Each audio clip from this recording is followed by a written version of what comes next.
So for those of you that didn't know, a documentary was released recently by Mike Clum on YouTube about Boogie2988. And I'm vaguely familiar with Boogie. I don't know all the nitty-gritty details like I do with DSP, but I know some of the wider story arcs in history. But I definitely was interested when I seen that this doc was coming out, and with DSP being on hiatus, I thought it would be good for me to look at something non-DSP related. So I cut a bunch of clips from the documentary where I had things to say about it, but it's definitely not the full story, and I highly recommend that you go watch the documentary. It's shot really well. Regardless of how you feel about Boogie or the opinion that you walk away with of Boogie, the documentary is really high quality, and I would recommend that you just check it out. It is free on YouTube. I'll leave the link in the description. Yeah, so when it comes to financial approach, I don't fucking know what I'm doing.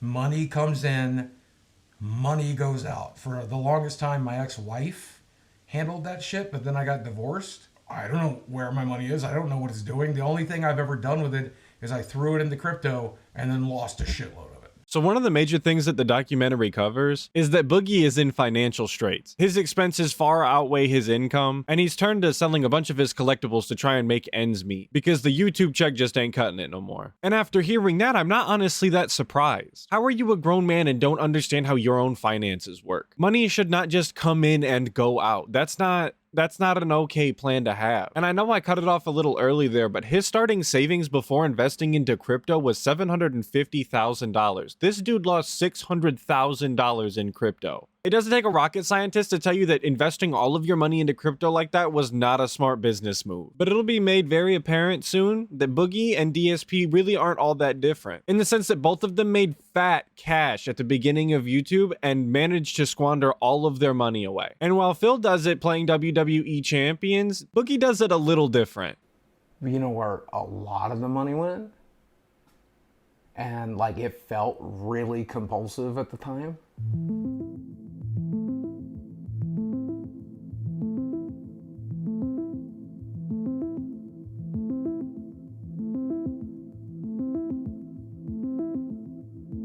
For you audio style listeners, there was just a text on screen that said from 2018 to 2021, Boogie2988 spent $200,000 on escorts across the US. So instead of the $50,000 a year that DSP is blowing on pulling Hogan's, Boogie spent a little over that getting laid every year. And while that's not exactly a good idea, if I had to do one or the other, I would definitely rather spend the money on getting laid instead of sweaty JPEGs. You can call me a bozo in the comments section if you feel otherwise, but at least you get something physical out of escorts. But I'll let Boogie explain exactly how he managed to spend that kind of money that quickly. I took women on vacations, and I took them out to fancy dinners, and I took them to like Disneyland and shit. He bought me dinner, he got me a purse that we were talking about over messages, and he got me a couple gift cards, and he spent well over $5,000 on just that night.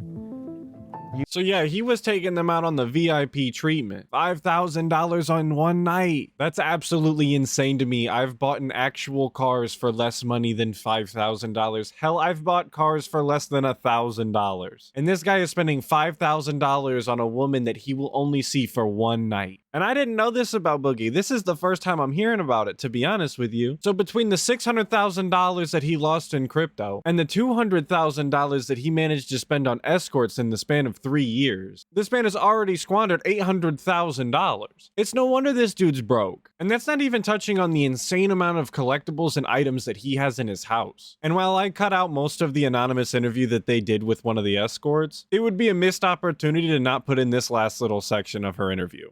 I am not married with 2 kids, and sleeping with Boogie is one of the reasons I quit sex work.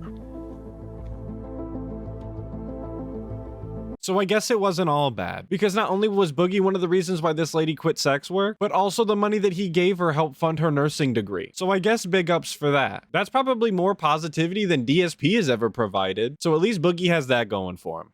So I deserve to go to Disneyland with a beautiful girl, right?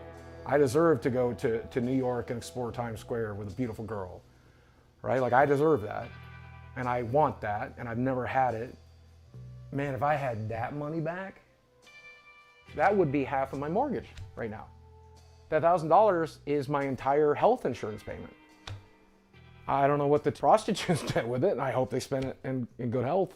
Honestly, I included that clip just because it's kind of insane to me. To hear someone say that they deserve to go to Disneyland with a beautiful girl. Like, what are the qualifiers that would make that something that you've deserved? I just don't know where he gets the audacity from. Like, who is Boogie and what has he done to deserve such a thing? But because he thought that he deserved that, he was willing to spend $200,000 to get it. But now we're gonna get away from the escort stuff and we're gonna go talk about him selling a bunch of things.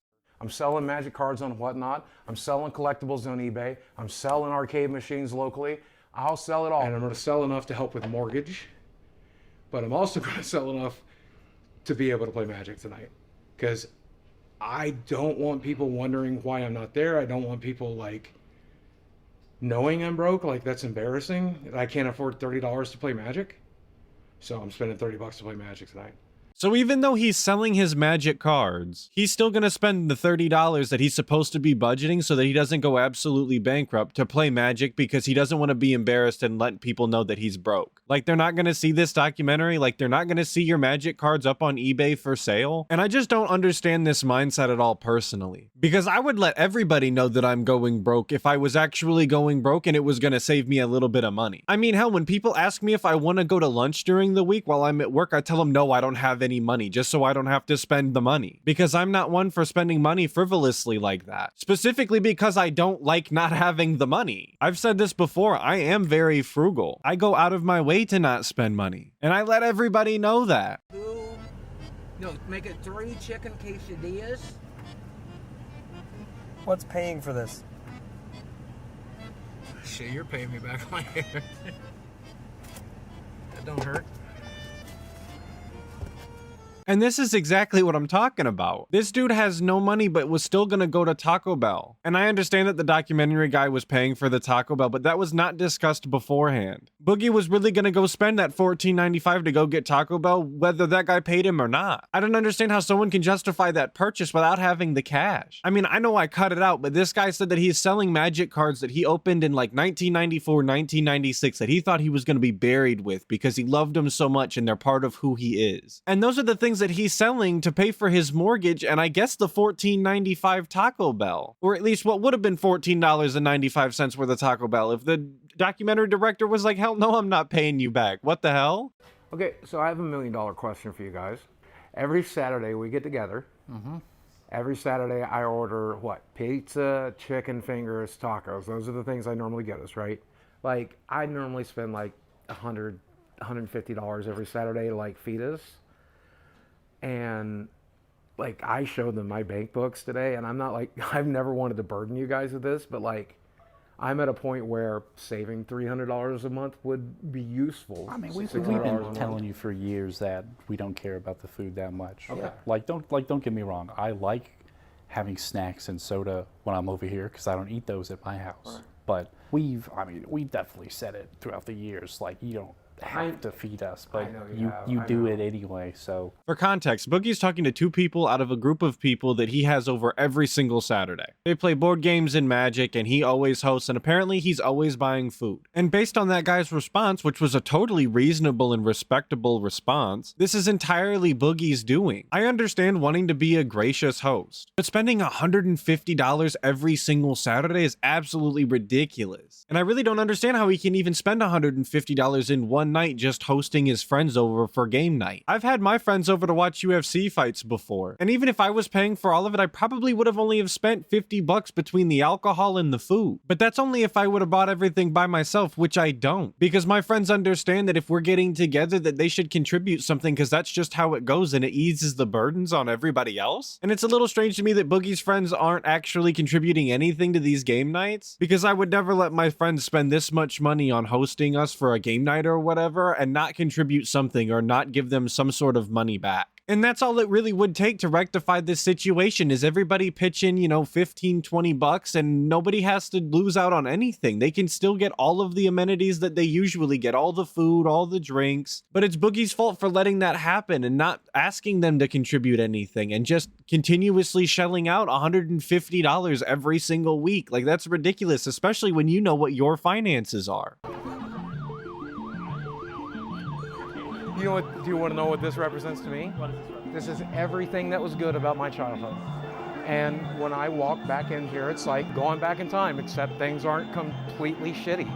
Because I'm cutting this into clips, you're not getting the full context on all of this. I hope you can understand that. But this is the third time now that Boogie has justified spending money that he does not have because it reminds him of something or it makes him feel better. He said that's why he impulsively spent $100 on a soundbar when his TV sound was going out, because sitting there and playing video games and watching TV is something to help him escape and makes him feel better. When he was at the magic shop, he said he likes to go there because it makes him feel less weird because everybody is just like him and he gets to just be himself, which is great and all. Just like the arcade, if it reminds you of your childhood and it makes you feel good, that's great. I'm glad you have these hobbies and interests that make you feel good. But you can't just continuously spend money to make yourself feel good. That's how you wind up bankrupt. If I bought every single game that I thought would make me have fun and ate and drank everything that I wanted because it tasted good to me and it would make me feel good, I would be in the exact same situation as Boogie. I would be absolutely rotund and have no money to my name. He spends so much money trying to make himself feel better, but won't do anything to actually make himself better. It's like buying a new car every single time you need an oil change. Yeah, you could do that, or you could just take care of the problem for what it actually is. And yeah, it's probably part of a mental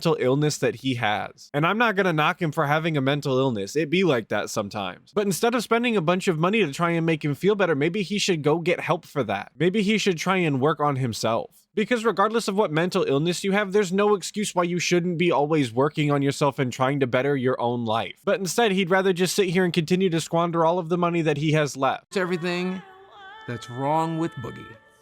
Low testosterone, testicular hypogonadism, sleep apnea, swelling due to blockages of lymphatic flow, seborrheic eczema, chronic back pain, protein in urine, that's from kidney damage, folks, high blood pressure, history of gastric bypass, intestinal malabsorption, vitamin D sufficiency, because like most gamers, I hate the sun, morbid obesity, major depressive disorder, major anxiety disorder, history of diabetes mellitus, blood pooling in veins, varicose veins of the legs with complications, degeneration of lumbar or lumbosacral intervertebral disc. That means my back don't work so good.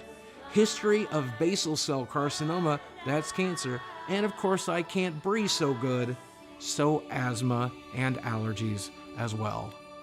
Okay, believe it or not, I am not a monster. And despite being a skeleton, I do have a heart. I don't wish those things on anybody. All of that is very unfortunate. And I do genuinely hope that Boogie does better medically. But I can't help but notice that a lot of the diagnosis that he has is a direct result from his weight, which again, I know feeds, no pun intended, into his mental disorders and his body image and this, that, and the other. But at some point, you do have to take personal responsibility for what you let happen to your body. And I just can't particularly feel bad for someone who has essentially done this to themselves. So while I hope that he gets better and I do find it very unfortunate, I don't particularly feel bad for him. Just let this be a PSA, folks. Take care of your body. So to change the topic from health issues to financial issues, in the documentary they actually decided to talk to people who weren't Boogie. Because funnily enough, the person actually making the documentary, again, Mike Clum, was just getting too depressed because Boogie is a depressing guy. So he brought on a health counselor, a comedian, and a YouTube consultant to just kind of look at what happened to Boogie. But when they started to analyze Boogie's content, a lot of it just started to sound very familiar. It kind of reminded me of a guy. I can't remember which guy, but definitely a guy that I know. Maybe you guys can tell me who it sounds like they might be talking about other than Boogie.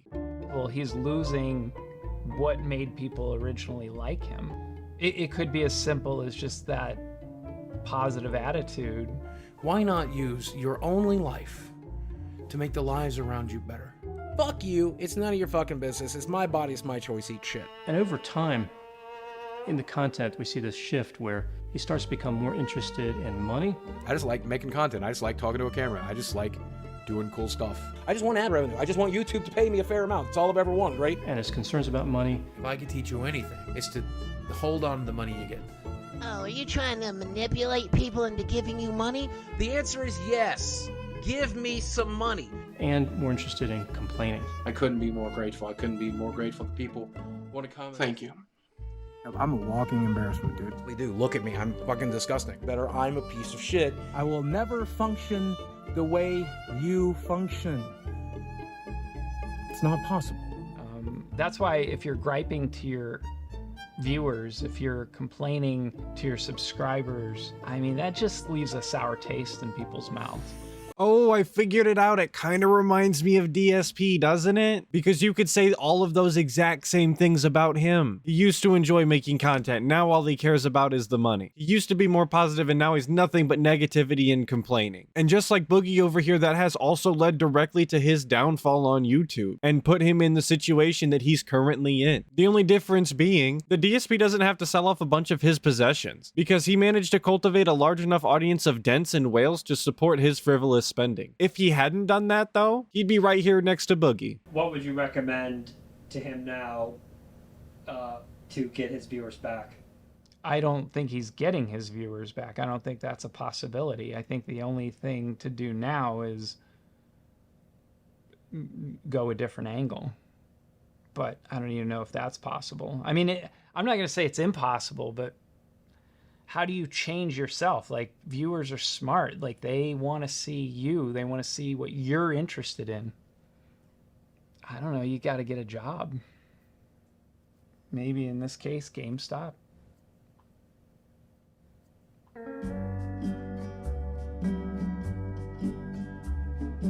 So just like all of us, when asked to come to a conclusion about what somebody should do when their online content creation business is not working out and they're in financial straits, this guy recommended that they just get a job, which I don't have to tell you, but we've been saying for literal years at this point for the guy. But in a strange turn of events, Boogie actually agreed to attempt to get a real job, which astonishes me, because while I don't think that he will actually wind up getting one, and I think this was just for the camera, at least he agreed to try and attempt. Phil would never. Not in 100 million years. I think he'd sooner move out of the snort fort than get a job. So big ups for Boogie, I guess, for at least attempting, or maybe just attempting on camera to get a job, because that's more than Dave would have done.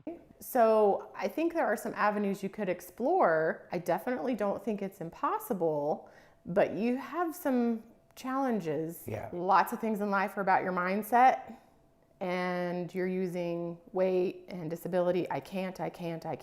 If that is the attitude that you're gonna have when you approach everything, then you can't, and you won't. So for context, this is Boogie talking to a woman at an employment agency, and I cut about a minute worth of him explaining to her all of the disabilities and problems that he has with his mental health and his felony and all of the content that he's made and the things that'll pop up if you look him up. And this was her response. And I 100% agree with her. He really went into this, what is essentially an interview, to try and get help getting employment, and spent the entire time talking about all of the things that's wrong with him and all of the things that he can't do and all of the horrible things that have happened to him, instead of trying to sell anything positive about himself at all. This is another one of those things where I just can't feel bad for him. If you're gonna have this defeated mindset at all times and you want everybody to pity you and you can't do anything for yourself, then I can't feel bad for you, because you're just a sad sack, and that's where you want to be. You want to continue to be the sad sack that people can feel pity for. And that's just not a mindset that I have any sort of respect for, especially when you're trying to front and say that you're trying to better your life, because it's totally one thing to want to be a victim and try and use that to your advantage. That's already despicable enough. But to put on top of it the lying and saying that you don't want that to be the situation, that you're actually trying to better yourself, straight lying to everybody's faces, that just makes it worse. Mike, listen, dude, I know we're making this documentary and everything, and I know you think I need to get a real job, but I just want to let you know I'm not going to. I'm not going to walk into some job when I have 4 million subscribers on YouTube. I'm one of the original YouTubers. What I'm going to do instead is go back to making content, go back to telling stories and entertaining people and making money doing it. You want to check back with me in a couple of months? Let's see how things are going. All right? I'll talk to you then. So of course, to nobody's shock, obviously Boogie did not get a job. There was nobody willing to take him, especially with a violent felony. And then again, to nobody's shock, he's decided that he's not willing to get a job, and instead he's going to double down on his content creation. Because we all know that when something's not working for you and you're on the verge of bankruptcy, you just double down on that thing that was, again, just not working for you. Because obviously that'll work. So the guy gets into contact with Boogie a few months later. And while not much has actually changed with Boogie, he does have something new to show everybody. And that's his 20-year-old girlfriend that he's been dating for a few months. For the record, Boogie is 49 years old. That gives them a 29-year age gap between them, which if you ask me is honestly kind of strange. I understand that they're both consenting adults, and while legally there's nothing wrong with that, it's definitely very weird and the motives are questionable. And the next clip is right after we are introduced to this girl, who again has only been dating Boogie for a couple of months. I can see myself getting married to Boogie. I could definitely see us getting married. In fact, we may or may not have talked about it a little bit, and we may or may not sit around fantasizing about it and thinking about what it's going to look like. And I called you wifey the other day, and you loved it. You were so there for it. If I proposed right now on camera, what would you do? I'd say yes. That's a good sign. That whole thing was just really uncomfortable to me. Two people who haven't even been together that long with that big of an age difference talking about getting married already, it just makes me cringe. So I thought that I would make you guys suffer with me, really. He's not manipulating me. I love him for him. He doesn't control me. We're a team. He supports me in everything I do and everything I want. He's my support system.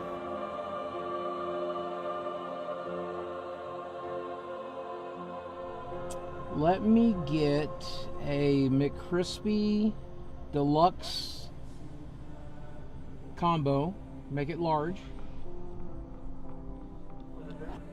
I swear I didn't cut that together myself. It goes straight from her talking about how much she loves him to them getting McDonald's, I swear. But if that's how she really feels about it, good for them. I'm glad. According to what she said, it's a very positive and meaningful, curated style relationship. But that doesn't make it any less weird or creepy that there's a 29-year age difference and they've only been together for a few months and it is like this. Also very questionable that she was a fan of his and then they got together. That's always a little suspect. Reminds me of another guy.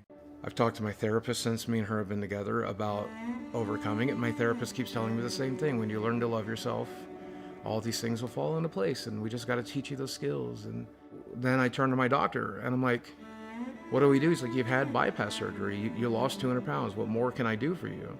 I'm like, fix it, dude. Help fix it. And then they're telling me that I'm the one that has to fix it. I don't know what the hell I'm doing.